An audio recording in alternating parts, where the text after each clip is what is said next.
Video gaming has come so far since its inception so many years ago, and has made such an impact on not only people, but the world. It has given us some of the greatest things of all time, not even games, but just things you can hold in your hand. And these things are called consoles. And without these consoles, us gamers would be nothing. Here are my top 10 video game consoles of all time. Hope you enjoy. Number 10. Atari 2600. So this is just a little extra bit. It doesn't actually pertain to the review, so if you want you can click away. I just thought this would be a little funny. A few days ago I was with my buddies playing Wits and Wagers, and this is after I finished this video. I had rendered it, it was good to go, it was good to upload.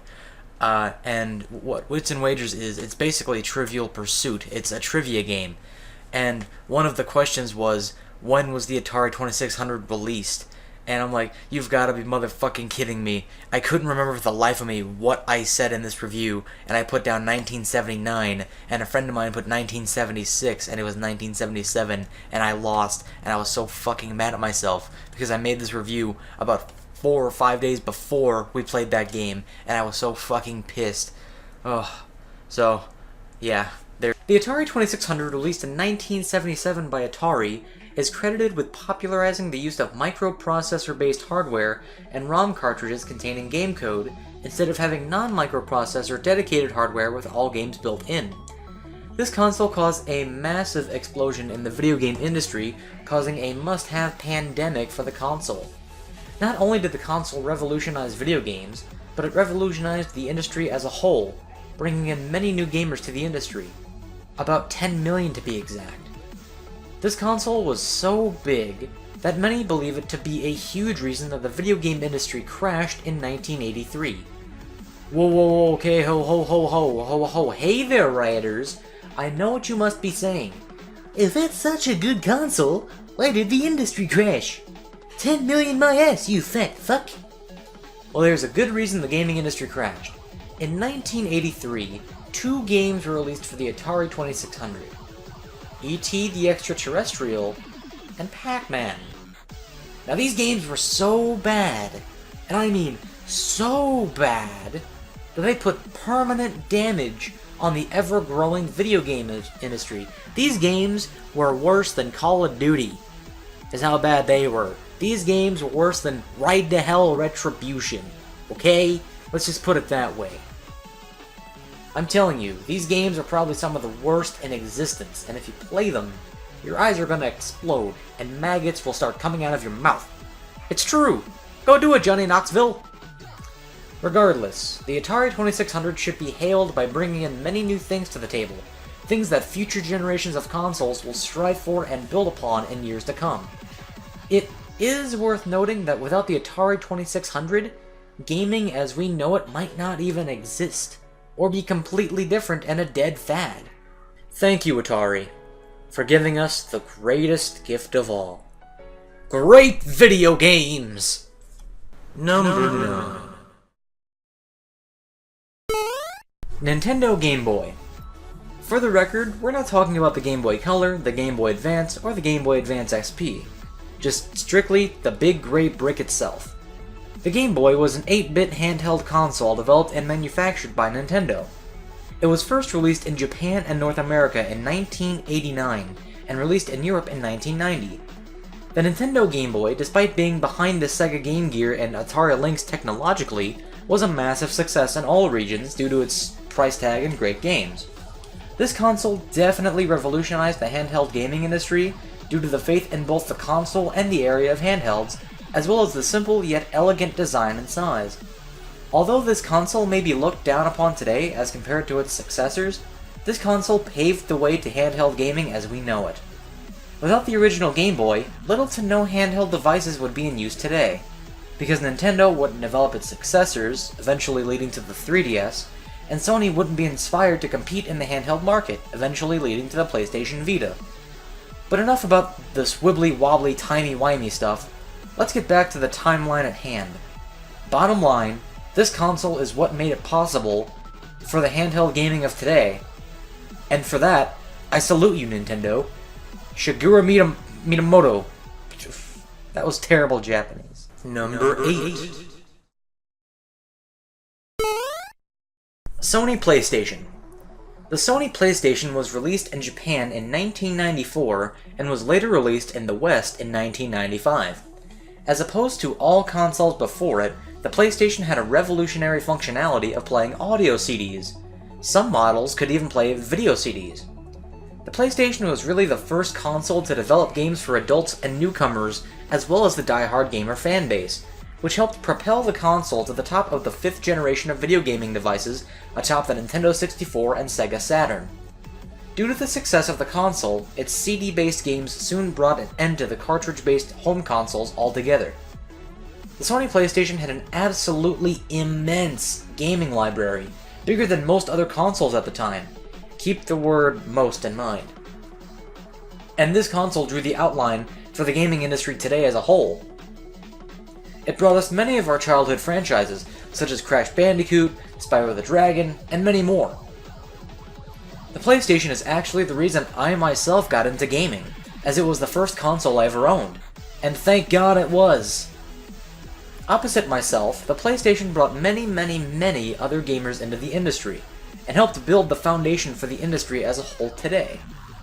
The PlayStation was the first computer entertainment platform to ship 100 million units, which it had reached 9 years and 6 months after its initial launch. That's fucking incredible. Number 7. Sega Dreamcast. The Sega Dreamcast was released in Japan in 1998 and was released later in 1999 in other territories. The Dreamcast was the first entry in the 6th generation of consoles, preceding its rivals the PlayStation 2, Xbox, and Gamecube. And out of those other 3 systems, only one of them aren't on this list. One of these things just doesn't belong here. One of these things just doesn't belong. Can you tell me which thing doesn't belong here? Before I finish my... It's the Xbox, damn it! The Dreamcast introduced numerous features that would be standard to future consoles, including modems allowing users to browse the net and play games online via SegaNet, in-game voice chat, and DLC. Also, the Dreamcast helped popularize cel-shaded graphics with its popular title Jet Set Radio. This game console was so far ahead of its time, it's ridiculous. Like a famous painter whose work never got popular until he was dead. It is a known fact that people don't remember the Dreamcast as much as the PS2, Xbox, or Gamecube, which is a true travesty. However, all we can do now is appreciate what the Dreamcast gave us, and respect its contributions to the gaming industry as a whole. Wait a minute.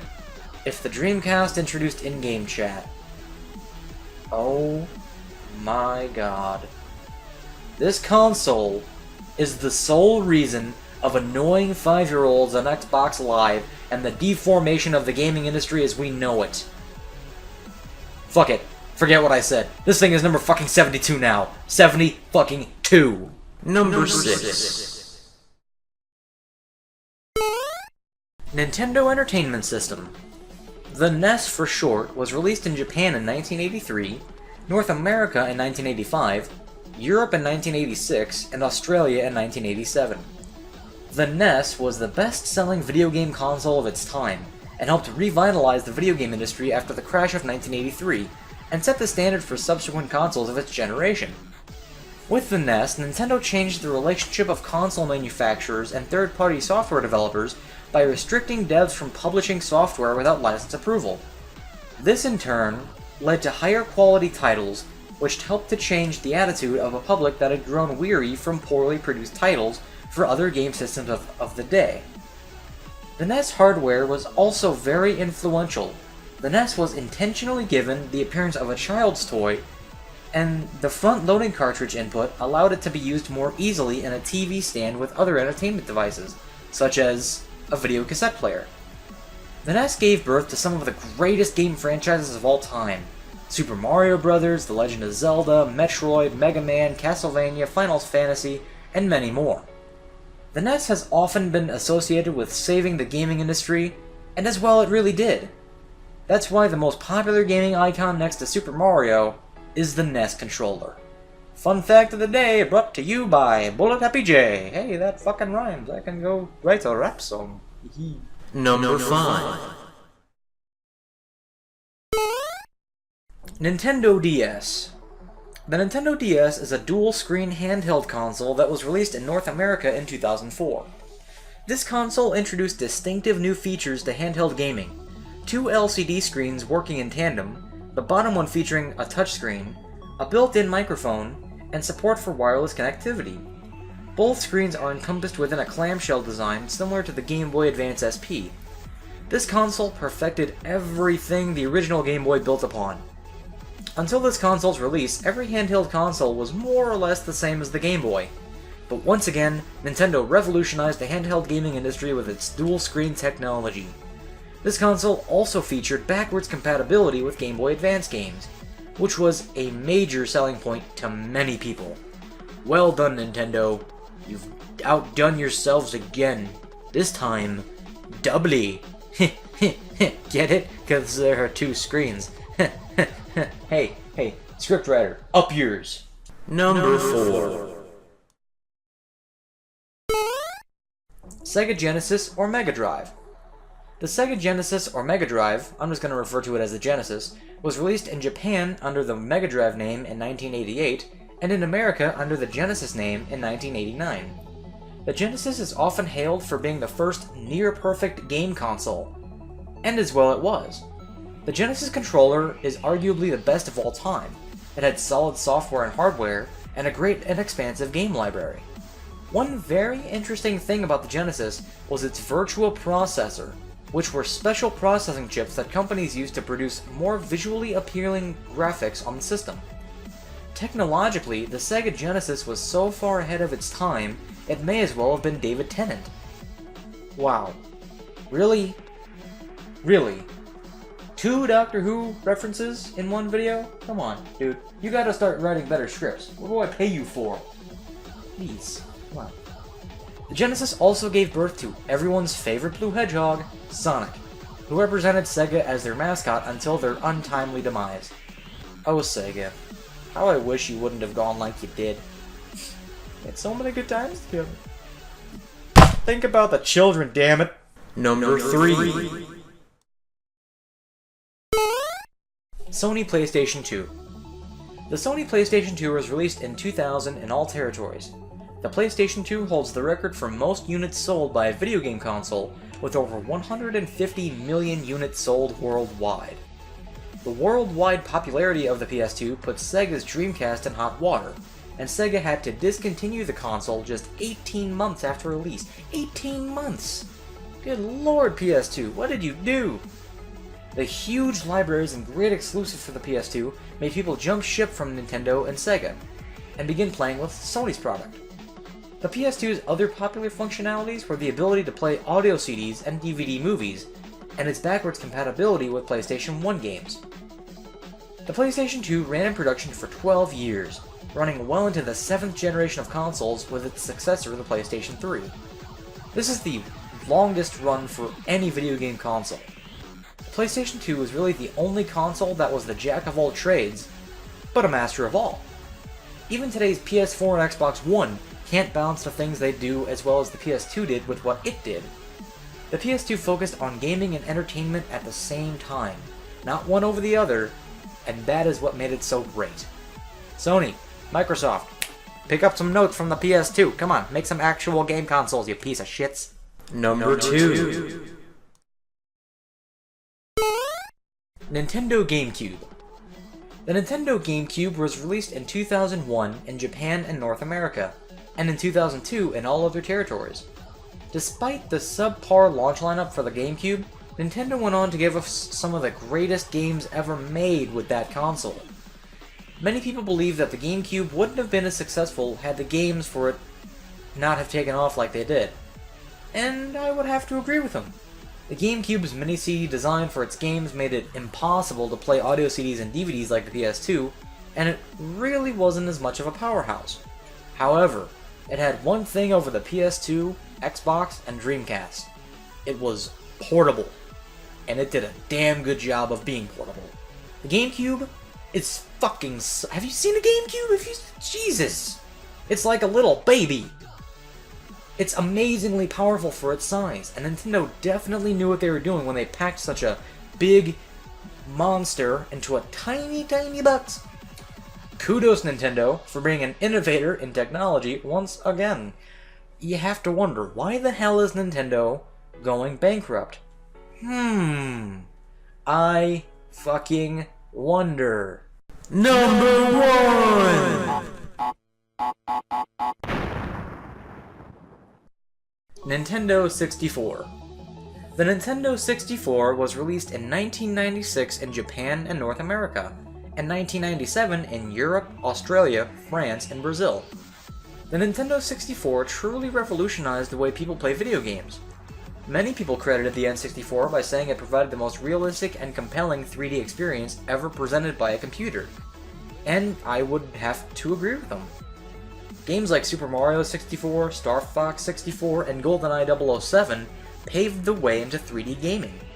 The controller is nothing to spit at either, as it was very comfortable to hold, as well as accurate and responsive. However, the one joystick problem, you know, the joystick with the Mario Party, and the palm of the hand, and the seeing of the muscle, and yeah, dead kids. The true thing about the system was the games, and let me tell you that the games for this system are to die for. They are hands down some of the greatest games you will ever play in your entire life. The graphics were great, the gameplay was smooth, and the action never stopped. It was a dream come true. The Nintendo 64 will undoubtedly always live in our hearts as the greatest video game console to ever be conceived ever. How the hell did you fuck that up, Nintendo? Wait, what? Oh yeah. The N64 would always live in our hearts as the greatest video game console ever to be conceived, except for one little thing. Number 0. PC. Now, the PC really isn't a video game console, but it can do things that no video game console can. It can run any game ever made.